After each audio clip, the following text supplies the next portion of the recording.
This is Akashvani, Delhi. Good evening and welcome to Science Talk. I'm Kaushik Roy and we will be speaking to Dr. B.R. GURUPRASAD, the director of the JNP of the Indian Space Research Organization Bengaluru, on National Space Day and India's achievements in the domain of space. Thank you very much for having me and namaskar.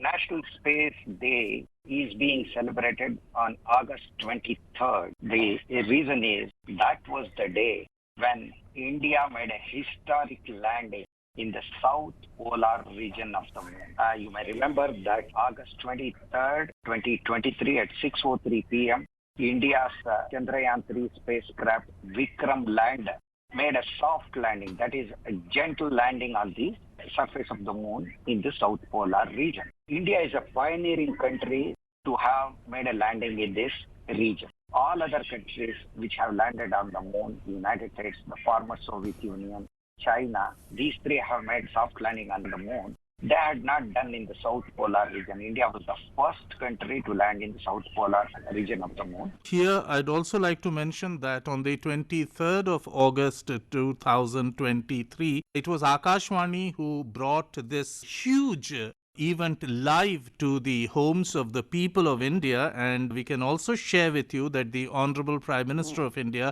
Shri Narendra Modi, who was that time in South Africa for the BRICS summit, also watched the event live in South Africa. You are perfectly correct. And, the thing is, it was one of the greatest moments for the Honorable Prime Minister Narendra Modi ji. Yes, you might have seen as to how he was congratulated by so many people. It was a very proud moment for India indeed. Yes. And he was there to receive those accolades there. And that too in a conspicuous international summit. And, the thing is, it's one of the greatest day for India. Not only India after 1947, India of so many thousands of years. Okay, I would say this is the most significant event for the Indian science and technology. Right. And what is the significance of this day in the years to come? Because, India is a very big power, whereas space science is concerned. And just after the Chandrayaan-3 last year on the 23rd of August, we had also the launch of the Aditya L1. So what are the significant moments in space, do you think, in the coming 2 to 5 years? All these things signify one thing: India's growing prowess in the domain of space. At the same time, how much it has mastered the space technology. This is the second thing.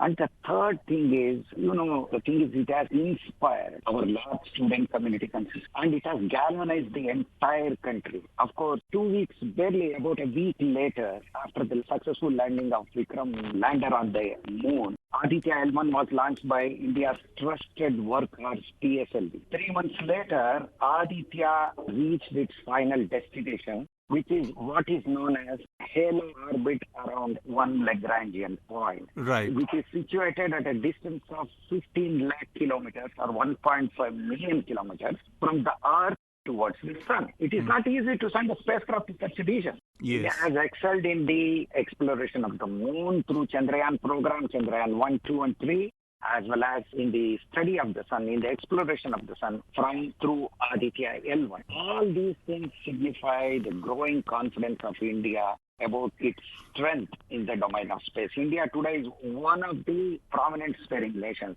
handful of spacefaring nations, yes, which have the capability to design, develop, launch, control, and utilize satellites as well as unmanned spacecraft. Look at our achievement in the case of Mars also. Yes. Mangalyaan has shown the entire world that planetary missions can be conducted quite an affordable price. In fact, in the sense affordable funding, they can be conducted in a fantastic way. Right. So this is the thing. Encouraged by the success of Chandrayaan-3, so has everything celebrated, in fact, because it is a systematic organization. I'd just like to know from you about, not many people will be knowing this, but this is a well-known story about how the first, I think, about 6.5 decades back, when Indian Space Research Organization, that time not known as ISRO, it was known by some other name.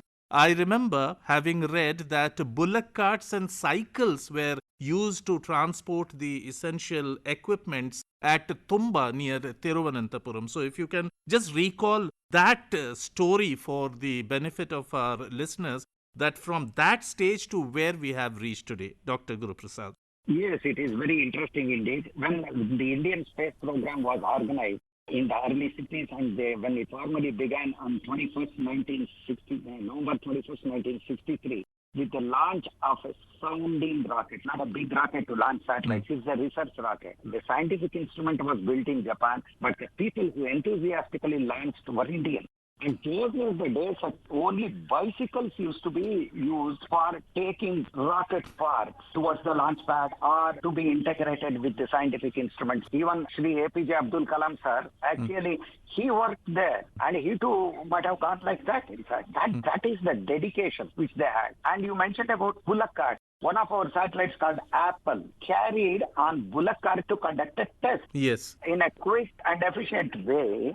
They wanted to conduct it and it was carried on a bullock cart. It is not a joke. Just I would like to tell you one thing. I told you on November 21st, 1963, our space program began formally with the launch of a sounding rocket, which was built in America, had a scientific instrument which was built in France, but it was launched by Indians. Yes. Then let us fast forward. On February 15, 2017, you see how much things have changed. To characterize that, I'm telling. On February 15, 2017, India's trusted workhorse PSLV launched 104 satellites in a single launch and created a world record. 104 satellites in a single launch.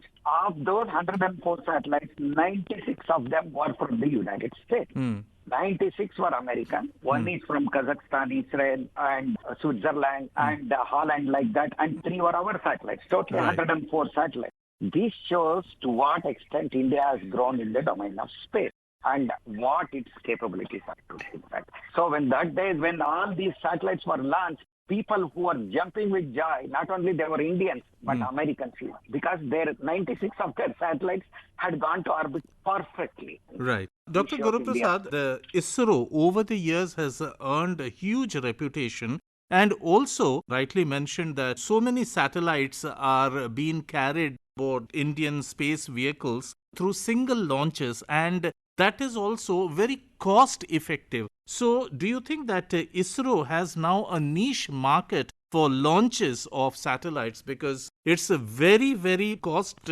effective in terms of what is the price of space launch in other countries?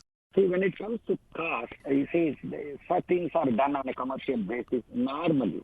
All over the world, we will not know the cost and such things. But all I can say is, the cost of launches are quite competitive. That is why people are coming. That is one thing. Second thing is the flexibility. You see, sometimes to launch small satellites, you know that it is not easy for rocket companies that build bigger rockets because they carry bigger satellites. And smaller satellites, if they want to go to orbit, they have to wait for a long time for the bigger satellite to get ready. So in terms of that, India has got certain flexibility. That is one of the advantages. And cost factor is there. And of course, as I told you, flexibility is one thing which has made India to acquire a niche market in launching small satellites. You see, let us say, nano satellites or micro satellites in that domain. In fact, I'm very happy to mention one thing. As a scientist, I would say India has launched 431 satellites for 34 countries. Right. For all the continents, it has launched so many satellites. For UK, for example, not only PSLV, now the LVM-3, which launched Chandrayaan-3, that itself is emerging as very workhorse Indian launch vehicle because it has already launched 72 satellites for a UK-based firm that is providing satellite communication services globally. So all these things, a niche market in not only launching small satellites, but in launching bigger satellites. We have launched bigger French satellites, in fact. Right. We have launched satellites from Singapore recently. Yes. So it shows growing confidence and the growing capability of India in the domain of space. Right. Dr. Guruprasad, what are the significant works that ISRO is looking forward to over the next few years? Yeah, the thing is, today, one must know, Indians should know one thing. The satellites which are built and mostly launched from India, and they are playing a vital role in the smooth running of national economy, as well as in ensuring the comprehensive security of the country. Comprehensive, I'm telling. So the thing, and the building of these satellites, more capable satellites, will continue. Okay, building communication satellites, meteorological satellites, remote sensing satellites, Right. Earth observation satellites, navigation satellites. We have NAVIC series of Yes. navigation satellites. Many Indians may not know. We know about GPS. But we have a regional navigation satellite system which is perfected by India called NAVIC. It was named by the Honorable Prime Minister. Okay? Yes. All these satellites have to continue their services. Launching such satellites will continue. But at the same time, India is pursuing in earnest. The thing is Chandrayaan 4. See how logically things are progressing. Chandrayaan 1 went to moon, it circled the moon and impacted, that hit a probe on the surface of the moon. That was in 2008. Then 2019, India made an attempt to gently land a spacecraft on the surface of the moon. Till the final stages, it was fine, but the success eluded. Okay? Already the other part of Chandrayaan 2, it is not Chandrayaan 3, I'm telling. Chandrayaan 2, Yes. it is called as the orbiter. It is circling the moon and sending fantastic data. Right. It has got 8 scientific instruments, and that played a major role in the success of Chandrayaan 3. It has such a clear vision. It can see features as small as 30 centimeters on the surface of the moon. So that kind of thing. Okay, Right. Chandrayaan 2. Chandrayaan 3, as I told you, the success of Chandrayaan 3 has made India to celebrate August 23rd as the National Space Day. No doubt about it. It has galvanized our student community.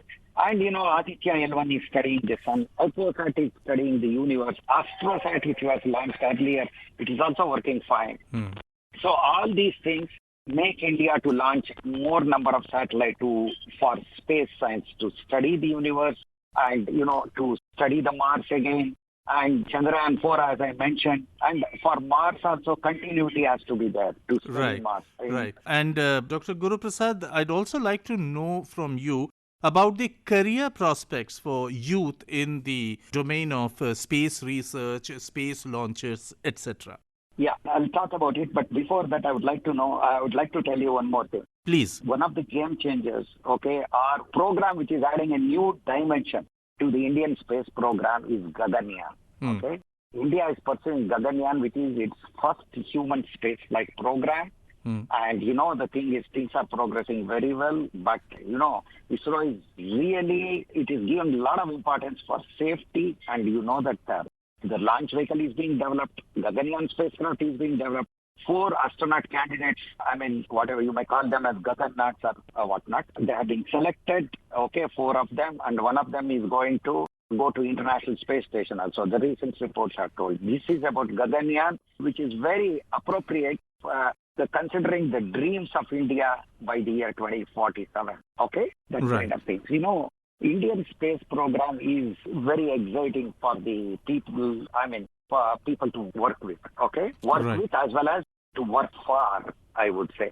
The thing is, Indian space program, people with lot of opportunities are engineering graduates. Entry-level engineers are taken, and they should have a degree in many disciplines, any one of the disciplines of engineering, or even a master's degree in engineering, and a PhD is still better. Right. Compared to that, people with postgraduate degree in mathematics, chemistry, and physics, or even PhD, they are also taken. But opportunities are not as much as it is there for engineers. That is the thing. Then third thing, science graduates, people with a diploma or even industrial training, they too will have the opportunity. Again, I would say they are relatively limited. These 3 categories are coming in the technical domain. Coming to non-technical, or I may put it as administrative domain, or, junior assistant, okay, professional assistants, in fact. Okay, they are the stenographers kind of people, as well as assistants and officers. They are rooted towards the administrative side, and they should have minimum of a degree in commerce or arts, or even, let us say, the allied subjects like a Bachelor of Business Administration and such things. Right. So the postgraduate thing that is better. So Right. people with different kinds of educational background will have the opportunity to serve in the Indian space program. All these years it was ISRO and DOS establishments. Now a lot of startups have come up, you should know that, because the government has announced many liberal measures. In fact, Yes. it has opened up the Indian space ecosystem, Indian Yes. space sector to the private entities. In fact. Right. That will definitely create more number of jobs, and definitely, as the government has carefully thought about these things, the participation of private sector will definitely enhance India's status Right. globally as a space power. Thank you, Dr. B.K. Guruprasad, for sparing your valuable time and talking to us. And on the occasion of the National Space Day, we wish our space scientists and especially the Indian Space Research Organization to explore newer worlds in the years to come and to boldly go where no other countries have gone before. We thank you for joining us, and it was indeed a pleasure talking to you, sir. Thank you. It's my pleasure to talk about the Indian space program. Thanks a lot. Namaskar. Namaskar. You had been listening to an interview with Dr. B.R. Guruprasad, the director of the JNP of the Indian Space Research Organization, Bengaluru, on India's achievements in space and the significance of National Space Day. It came to you in our program Science Talk, produced by Dilip Jha. This program came to you from Akashvani, Delhi.